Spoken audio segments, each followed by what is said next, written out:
Hello everyone. हम level 1 के question solve कर रहे थे और इससे अब एक दो ही बचे हुए हैं लेवल 1 के। अब सीधे हम लेवल 2 में चलेंगे। बस एक दो जो बचे हुए हैं उनको बना लेते हैं। The change in temperature of a body is 20 degree centigrade या फिर 20 डिग्री सेल्सियस जो आप पढ़ो, comma then the change in temperature on Kelvin scale is. क्या आपको पता था, थर्मामीटर मैंने पढ़ाया भी था, केल्विन स्केल, सेल्सियस स्केल और फ़ारेनहाइट स्केल, तीनों पे थर्मामीटर बताया था मैंने। तो मैंने बताया था ना कि अगर थर्मामीटर कोई है, यहाँ पर 0 डिग्री सेंटीग्रेड है तो इसके पैरेलल में 273 केल्विन होता है, क्योंकि 0 डिग्री सेंटीग्रेड 273 केल्विन के बराबर होता है। और यहाँ पर 100 डिग्री सेंटीग्रेड है तो यहाँ पर टेम्परेचर कितना होता है, 373 केल्विन। तो सेंटीग्रेड वाले में कितना डिफरेंस है, 100 पॉइंट का डिफरेंस है, 100 डिवीजन है, 100 माइनस 0। और सेल्सियस में भी कितना का डिफरेंस है, 373 माइनस 273, यहाँ भी 100 का डिफरेंस है। तो जब जितना change in temperature degree Celsius में होता है उतना ही चेंज इन टेम्परेचर किस में होता है, केल्विन में भी होता है। फॉर एग्जाम्पल मान लो 273 से कोई सब्सटेंस का 273 केल्विन अभी टेम्परेचर है, इसको मैंने हीट किया, अभी मान लो 0 डिग्री सेंटीग्रेड है, इसको हीट किया और ये 20 पर आ गया, 20 डिग्री सेल्सियस पे। तो कितना का चेंज इन टेम्परेचर हुआ, 20 का हुआ चेंज इन टेम्परेचर, 20 का हुआ चेंज इन टेम्परेचर। तो और फिर और कह रहा है कि फिर कितना चेंज इन टेम्परेचर केल्विन में होगा। तो दरअसल होता क्या है कि चेंज इन टेम्परेचर केल्विन में कितना होगा, इसमें भी 20 ही होगा। तो 20 होगा तो कितना में आ जाएगा, 293 हो जाएगा, 293 केल्विन, क्योंकि 273 प्लस 20 293 केल्विन होगा। ये देख रहे हो, डिग्री बोला change in temperature, the change in temperature नहीं बोला है कि द टेम्परेचर 20 डिग्री सेंटीग्रेड, ये नहीं कहा है, change in temperature 20 degree centigrade है। इसीलिए केल्विन स्केल पर भी चेंज इन टेम्परेचर कितना होगा, 20 केल्विन ही होगा। क्यों, क्योंकि हम देखें कि जो लोअर फिक्स पॉइंट है थर्मामीटर का और अपर फिक्स पॉइंट है, दोनों के बीच का डिफरेंस जो है वो डिग्री सेल्सियस में भी 100 ही है और केल्विन सेल्सियस में भी 100 ही है। तो जो कितना भी तुम, अगर यहाँ 40 भी होता है, 40 degree Celsius change in temperature है, तो केल्विन में कितना चेंज होता है, 40 केल्विन ही होता। So number option 3 is correct, 20 Kelvin. आगे बढ़ते हैं। The difference in temperature of 25 degree Fahrenheit is equal to the difference in temperature of, difference in temperature of 25 degree Fahrenheit is equal to the difference in temperature of, first option 25 degree Celsius या 25 kelvin या 25 are. Option में भी जानते हो are ही लिखा हुआ है, पता नहीं आर का मतलब क्या होता है।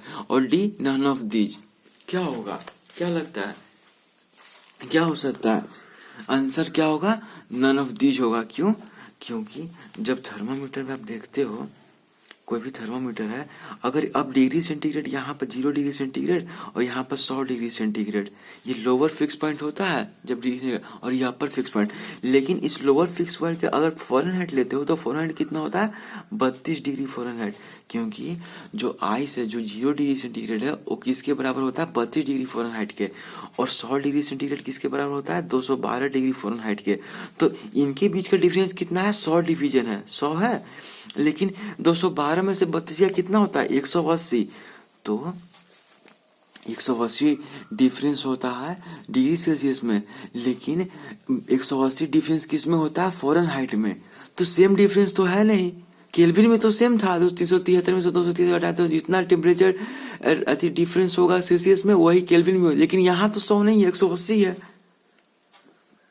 तो 25 डिग्री फ़ारेनहाइट अगर 25 डिग्री फ़ारेनहाइट अगर डिफरेंस है टेम्परेचर फ़ारेनहाइट में, तो 25 डिग्री सेंटीग्रेड उसका सेल्सियस में डिफरेंस नहीं होगा।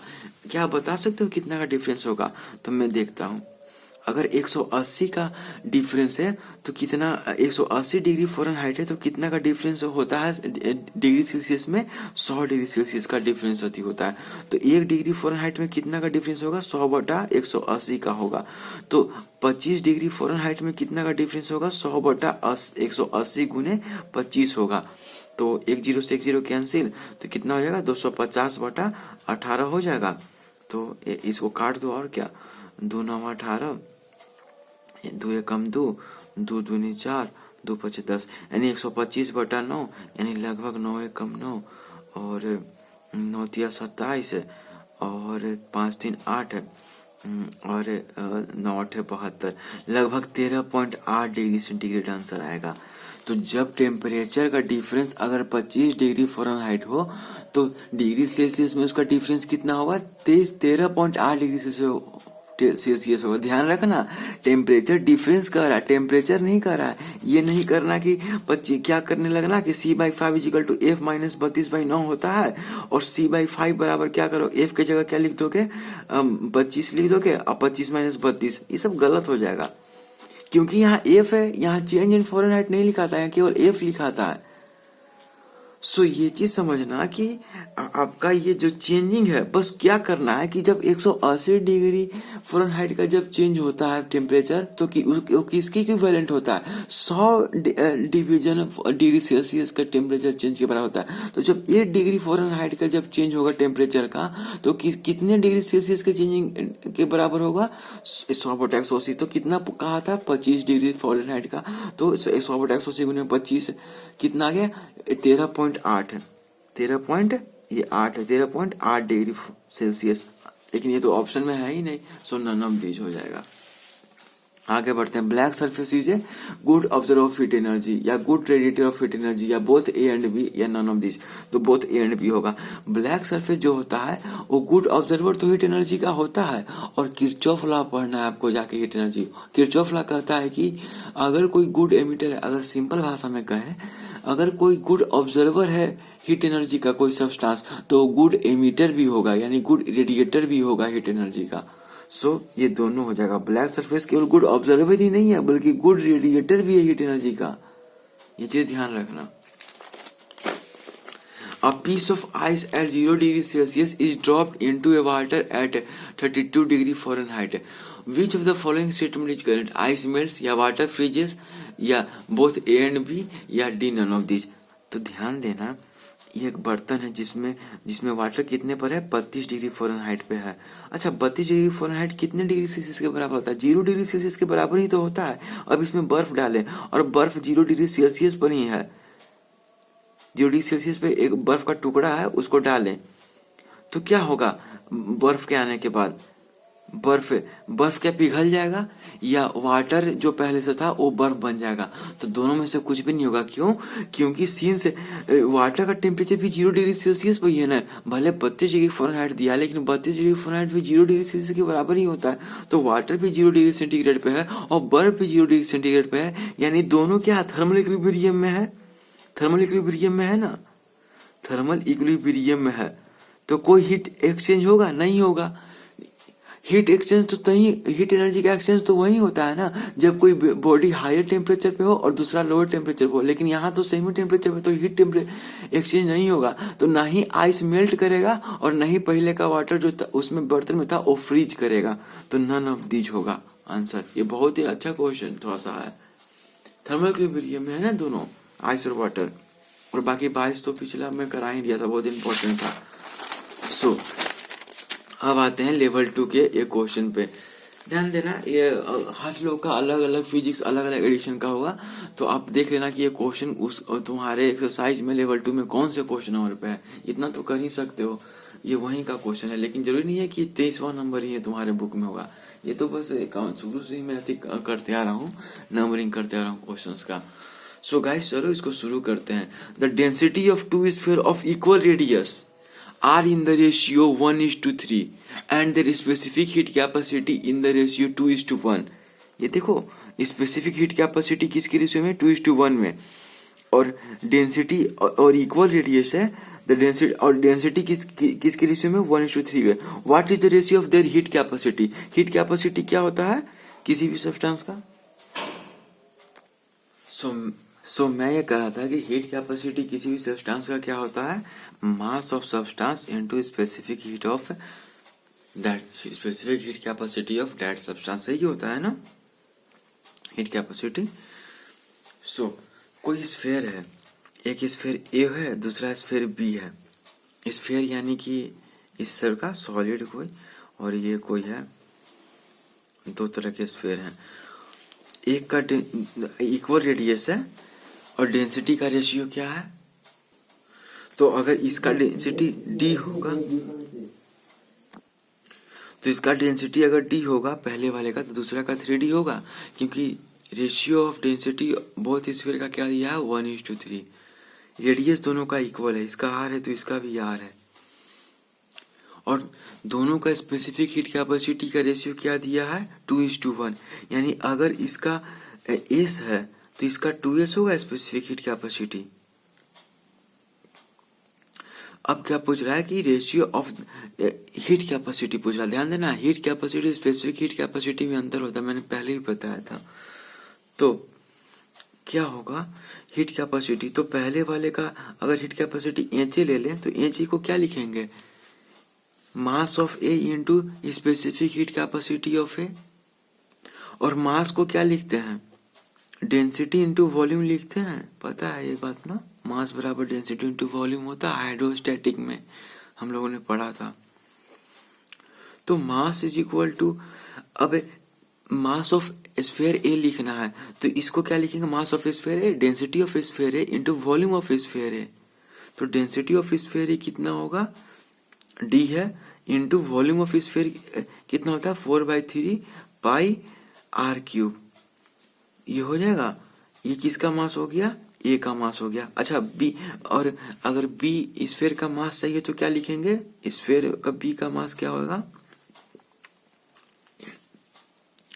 डेंसिटी ऑफ स्फीयर बी, तो डेंसिटी स्फीयर बी कितना है 3d है इंटू 4/3 पाई आर क्यूब, क्योंकि दोनों का रेडियस सेम है तो आर आर दोनों में होगा, ये हो गया। तो एच बराबर कितना हो जाएगा d into 4/3 pi are cube, और एच बी बराबर कितना हो जाएगा 3d into 4/3 pi are cube. लेकिन अच्छा H specific heat capacity mass into specific heat capacity होता है, तो स्फीयर ए का स्पेसिफिक हीट कैपेसिटी कितना है 2s है, और स्फीयर बी का स्पेसिफिक s है। तो ये दिख रहा है, ये हीट कैपेसिटी ऑफ ए हो गया और ये दूसरा वाला हीट कैपेसिटी ऑफ बी हो गया। ये पहला इक्वेशन मान लो, ये दूसरा। तो रेशियो पूछ रहा है ना, तो वन इक्वेशन का डिवाइड कर दो 2 के साथ, 1/2 कर दो, तो H A upon H B क्या आ जाएगा लेफ्ट हैंड साइड में H A upon H B आ जाएगा, और राइट हैंड साइड में क्या आ जाएगा D upon 4/3 pi are cube into 2s upon 3d into 4/3 pi are cube into S.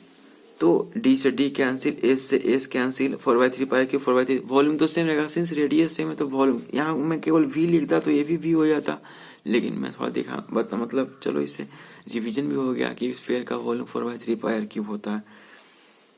तो H A upon H B कितना हो गया 2/3 हो गया, तो रेशियो यही हो गया 2/3। H A specific heat capacity of A और हीट कैपेसिटी ऑफ बी दोनों का रेशियो कितना होगा 2:3। ये देख रहे हो, फॉर ये तो कैंसिल हो गया पूरा का पूरा, यहाँ नीचे 3 बचा और ऊपर 2 बचा, तो ये हमारा आंसर हो गया। ऐसे बनाते हैं सवाल, इस तरह के कई सवाल आपको देंगे। होता कुछ नहीं है, इसमें हीट कैपेसिटी पूछ रहा था, और हीट कैपेसिटी ऑफ सब्सटेंस होता है mass of substance into specific heat capacity of that substance. तो अब मास को क्या लिखते हैं डेंसिटी इनटू वॉल्यूम लिखते हैं। इस तरह से आपको आगे बढ़ना है, स्पेसिफिक हीट उसका रेशियो इस तरह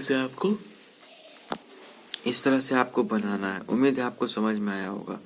ये क्या है, ये मास है, ये मास है, ये मास है, मास इनटू लिखे हैं स्पेसिफिक हीट कैपेसिटी, यही तो हीट कैपेसिटी होता है ना इस पे हीट कैपेसिटी।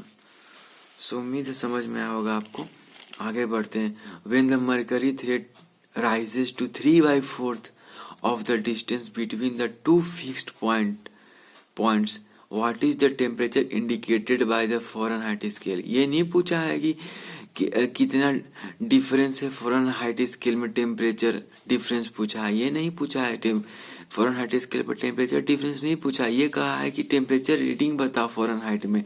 अगर मरकरी जो है वो 3/4 जो है वो 3/4 of the distance between two fix point rise किया है। मुझे पता है ना कि थर्मामीटर में जो लोअर फिक्स पॉइंट होता है थर्मामीटर में फ़ारेनहाइट में 32 डिग्री फ़ारेनहाइट होता है, क्योंकि इसी टेम्परेचर पे आइस जो है मेल्ट करता है। और अपर फिक्स पॉइंट क्या होता है फ़ारेनहाइट में 212 डिग्री फ़ारेनहाइट होता है। तो इन दोनों के बीच में डिफरेंस कितना है 212 माइनस 32 180 है। ये 180 है डिफरेंस 180 है।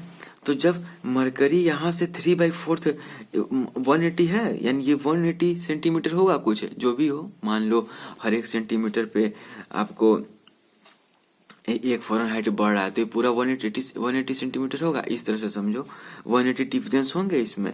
और 3/4 यहाँ तक मरकरी आ गया, मान लो यहाँ तक मरकरी यहाँ तक आ गया इस पूरे का 3/4, तो 3/4 ये दूरी कितनी होगी, पूरी 180 है, तो ये दूरी कितनी होगी 3/4 ऑफ 180 हो जाएगी। तो ये कितना हो जाएगा 4 चौके 16 4 5 20 है, यही होगा ना, 4 चौके 16 और 4 5 20 है।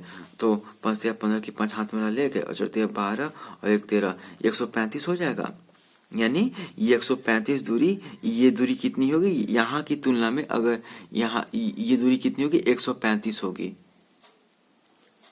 पूरी 180 है तो ये कितनी होगी 135। लेकिन क्या रीडिंग 135 डिग्री फ़ारेनहाइट लिखेंगे हम लोग, गलत, ये नहीं होगा रीडिंग। क्यों? क्योंकि यहाँ 0 फ़ारेनहाइट से स्टार्ट नहीं हो रहा है, 32 डिग्री फ़ारेनहाइट से स्टार्ट हो रहा है। तो यहाँ रीडिंग कितना होगा, यहाँ पर 32 डिग्री फ़ारेनहाइट प्लस 135 होगा रीडिंग। इसको जोड़ो तो 5 2 7 और 3 3 6 167 डिग्री फ़ारेनहाइट रीडिंग होगा। ये बात समझ में आ रही है। 135 तो तब आंसर होता ना जब lower fix point clinical thermometer का 0 डिग्री फ़ारेनहाइट होता है, लेकिन 0 degree Fahrenheit lower fix point नहीं होता, 32 डिग्री फ़ारेनहाइट होता है। ये दूरी तो 135 निकला, लेकिन 135 ये काफ़ी नहीं है, क्योंकि आपको 32 जोड़ना पड़ेगा। ये तो मैंने डिफरेंस निकाला था ना 180, और उसी का 3/4 लिया तो 135 आ गया। ये तो केवल डिस्टेंस दिखा रहा है, ये तो केवल डिविजन्स दिखा रहा है, लेकिन रीडिंग बताना है हमें, डिविजन्स नहीं बताना है कि कितना डिफरेंस है फ़ारेनहाइट में। हमें ये बताना है कि रीडिंग कितना है। तो अगर ये पूछता है कि डिफरेंस कितना है फ़ारेनहाइट स्केल पर, अगर मरकरी जो है 3/4 ऑफ द लेवल राइज की है थर्मामीटर का, तो डिफरेंस कितना है टेम्परेचर का, तब तो 135 डिग्री फ़ारेनहाइट कोई दिक्कत नहीं था। लेकिन रीडिंग पूछा तो 135 प्लस 32 करेंगे तो 167 डिग्री फ़ारेनहाइट, ये हमारा आंसर आ जाएगा। अब 25 नंबर थोड़ा सा अच्छा क्वेश्चन है, आप इसको घर पर भी ट्राई करना। इसके जब भी क्वेश्चन है तो प्लीज़ उसको पॉज करना और उसको ट्राई करना खुद से। ये देख रहे हो, इसको जरूर ट्राई करना, और आंसर आता तो अच्छा है, नहीं तो हम लोग इसे अगले क्लास में डिस्कस करेंगे, क्योंकि वीडियो थोड़ा लंबा होते जा रहा है। देखो कितने सारे क्वेश्चंस हैं, ये देख रहे हो,